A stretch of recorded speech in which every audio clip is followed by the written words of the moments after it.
Masih mengeksplor kawasan hutan bakau yang ada di Kampung Marsi, biasanya warga setempat itu punya kearifan lokal yang biasa dilakukan untuk memenuhi kebutuhan hidup. Seperti ini, salah satunya jaring ikan. Ini masih mencari lokasinya dulu, kita akan jaring di sekitaran sini. Ikuti jejak saya, jejak petualang. Di mana Bang Deddy lokasinya?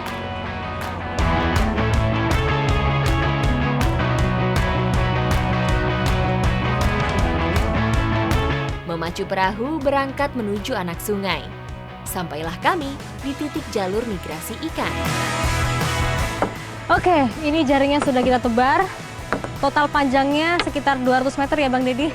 Dan ini memang mesin perahu tidak dinyalakan. Pak Erik yang mengendalikan perahu memakai tongkat supaya bisa mengarahkan jaring ini dengan mudah. Wah, nyangkut, kusut. Akar bakau menyediakan tempat persembunyian dan makanan para ikan. Waktu untuk menebar jaring harus menyesuaikan pergerakan arus. Saat air mulai surut seperti ini, ikan-ikan yang mencari makan di kawasan bakau bergerak kembali ke lautan. Bukan rahasia lagi, jika wilayah estuaria mangrove juga menyediakan sirkulasi oksigen bagi biota-biota air yang hidup di dalamnya.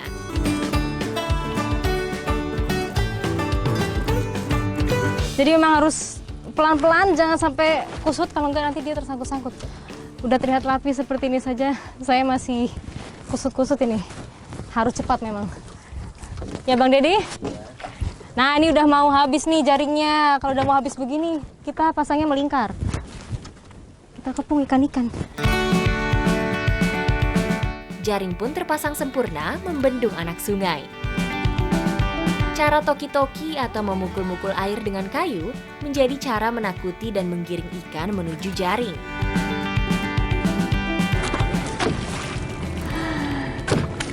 Ini nih bagian yang menyenangkan. Kita harus pukul-pukul permukaan airnya supaya ini kita mengusik ikan-ikan biar mereka tidak bisa kabur, akan tersangkut-sangkut di jaring. Nih, dari sini bisa terlihat juga nih kalau ada ikan apa enggak. Proses menggiring ini tidak dilakukan asal. Perahu diarahkan dari bagian dalam bakau menuju jaring. Mana tadi Bang? Mana? Tadi kita lihat ikan. Saking jernihnya bisa kelihatan dari sini. Oke, kita tarik dulu jaringnya.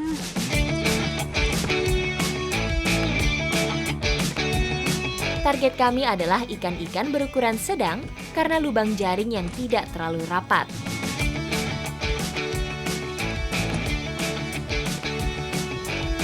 Nah itu dia.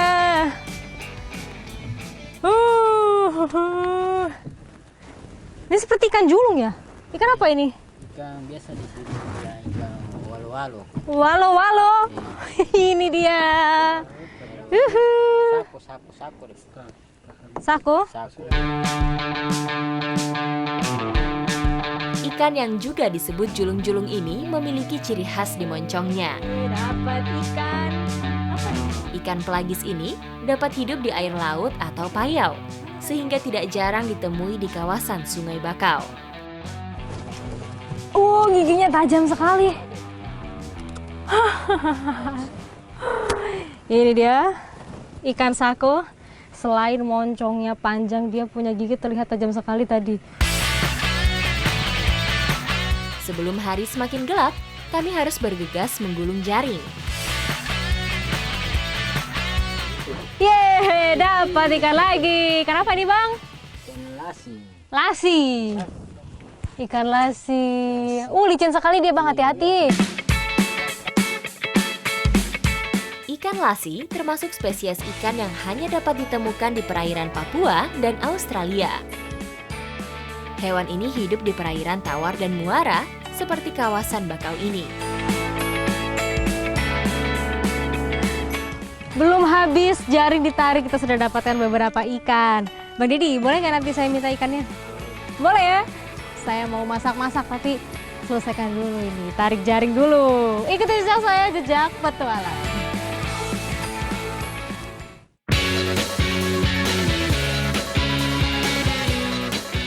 tingginya potensi perikanan di Papua Barat menghadirkan beragam kuliner pesisir yang khas.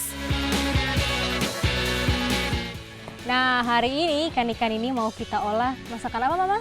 Masakan ikan kuah kuning. Ikan kuah kuning ditemani Mama Desta nih. Mama urusan mengurus bumbu, saya potong-potong ikannya. Sajian yang populer di tanah Papua ini mengandalkan kunyit. Aromanya yang bercampur dengan berbagai rempah mampu menghilangkan amisnya ikan. Mama, kalau ikan ini dibuang moncongnya ya? Ya dibuang. Moncongnya ini dibuang. Pasti sebelah sini. Pasti. Oke, nah ini nih kita harus potong bagian moncongnya ini tepat di depan matanya ini. Jadi kepalanya nggak dibuang semua ya, Mama? Iya. Ikan julung-julung memang dikenal nikmat untuk dikonsumsi. Namun mengolahnya diperlukan usaha ekstra.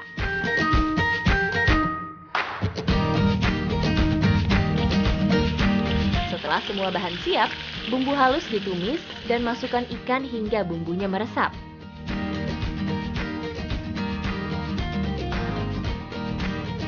Butuh waktu sekitar 15 menit hingga ikan benar-benar matang.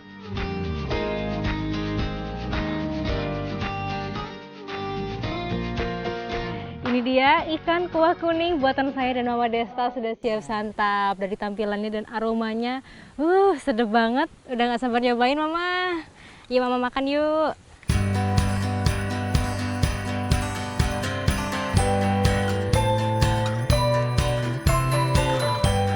Biasanya, ikan kuah kuning disantap dengan papeda. Namun keterbatasan sagu di Kampung Marsi membuat warganya telah beralih ke nasi. Enak banget ini. Yang paling dominan itu ada daun rempahnya.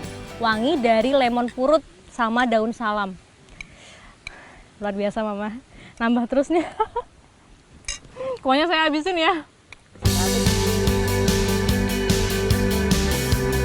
Kuah yang kaya rempah benar-benar menyatu dengan segarnya daging ikan hasil tangkapan tadi. Keberadaan bakau tentunya sangat memberi banyak manfaat bagi masyarakat Kampung Marsi. Contohnya hari ini nih, saya mendapat berbagai macam jenis ikan yang diolah dengan bumbu tradisional yang rasanya luar biasa. Ikuti jejak saya, jejak petualang. Makan lagi, Mama.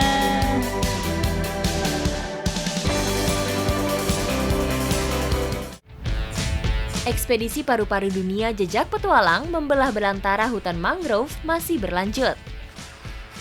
Memegang peran sebagai paru-paru dunia, keberadaan hutan di Indonesia tidak terlepas dari kawasan hutan mangrove-nya. Pulau Papua sendiri menjadi penyumbang utama kawasan bakau terluas Nusantara. Wilayah Papua Barat menjadi yang nomor 2 dengan luasan mangrove lebih dari 400.000 hektar.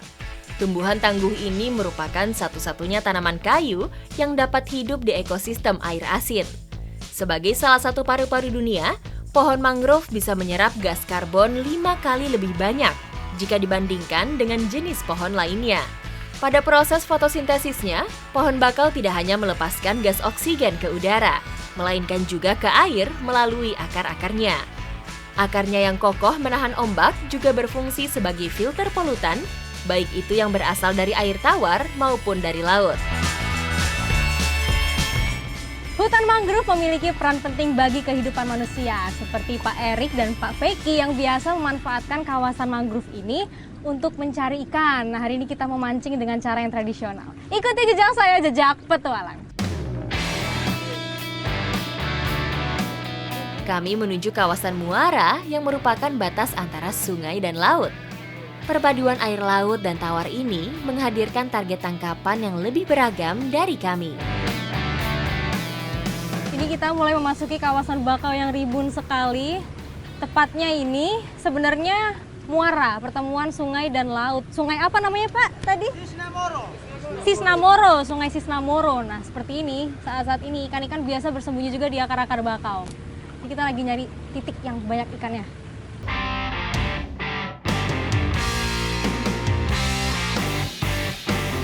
Memancing dengan pancing ulur seperti ini telah diandalkan masyarakat Marsi sejak lama. Alat tradisional seperti ini tergolong ramah lingkungan karena tidak mengurangi populasi ikan secara masif dan merusak ekosistem bakau. Ini apa yang nyangkut ini?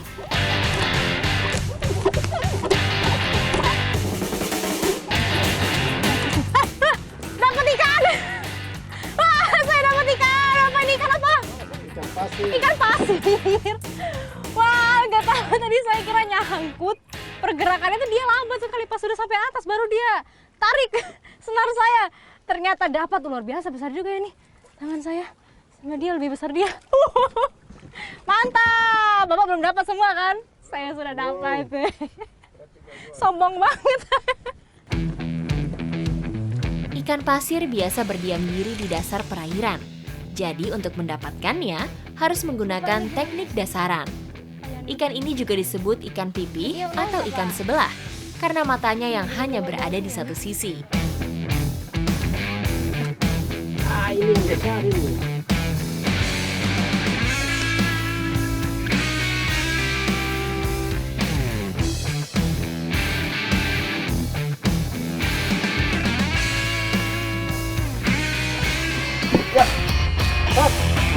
Dapat, Pak! Lokasi ini ternyata membawa peruntungan bagi kami, ikan memakan umpan. Wah! Bapak ini ikan apa? Mubara, mubara. Mubara. Aduh. Wah, ini dia. Pak Erik dapat ikan mubara besar sekali. Ini target kita. Ini beneran kita dapatkan. Ini, wow, lumayan ya. Mubara. Benar besar sekali. Mantap. Bobara memiliki cakupan habitat yang luas, mulai dari wilayah perairan karang hingga ke kawasan muara bakau seperti ini.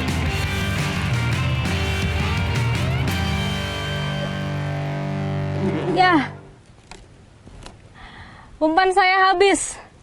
Dan nampaknya ikan-ikan sudah tidak mau makan. Tapi tidak perlu khawatir karena kita sudah dapatkan ikan mubara jumbo. Kira-kira mau dimasak apa ya? Ikuti jejak saya, jejak petualang.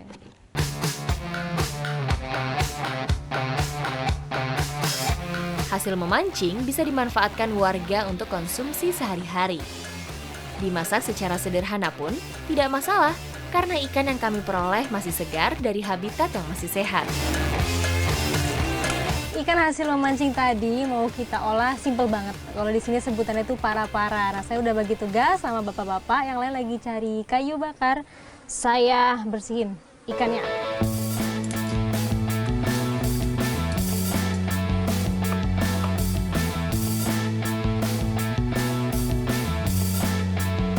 Oke, dari para-para. Sudah jadi para-para. Jadi para-para itu bukan masakannya, melainkan ini metode memasak kita. Ikan akan dibakar saja dan para-para adalah penyangga ini yang dijadikan penumpang untuk wadah ikannya. Tapi harus memakai batang pohon yang ada cabangnya ini supaya mempermudah naruh tatakan atas ini. Sudah bisa langsung naikkan ikan? Bisa. Bisa ya? Ya, saya dulu ya. Ikan bakar paru-paru ini hanya menggunakan bumbu olesan berupa garam, minyak, dan kecap. Tak lupa sambal kecap pun saya siapkan semuanya, menambah cita rasa.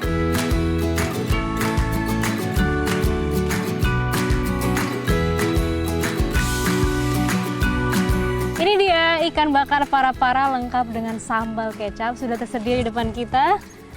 Mari kita santap bersama-sama.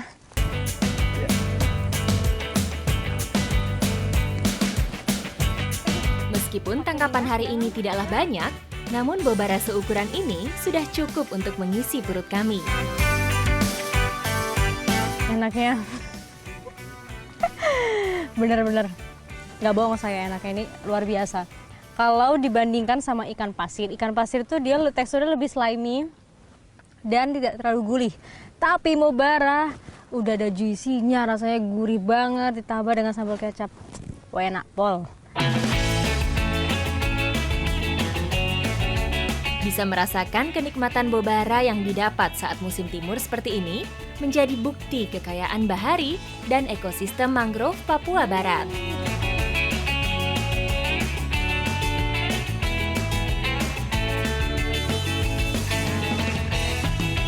Warga Marsi masih terus menjaga hutan bakaunya. Nah, inilah yang kita dapat dari alam yang sangat terjaga ini. Ikan mobara yang bisa kita nikmati, sederhana namun sangat berkesan bagi saya. Ikuti jejak saya, jejak petualang.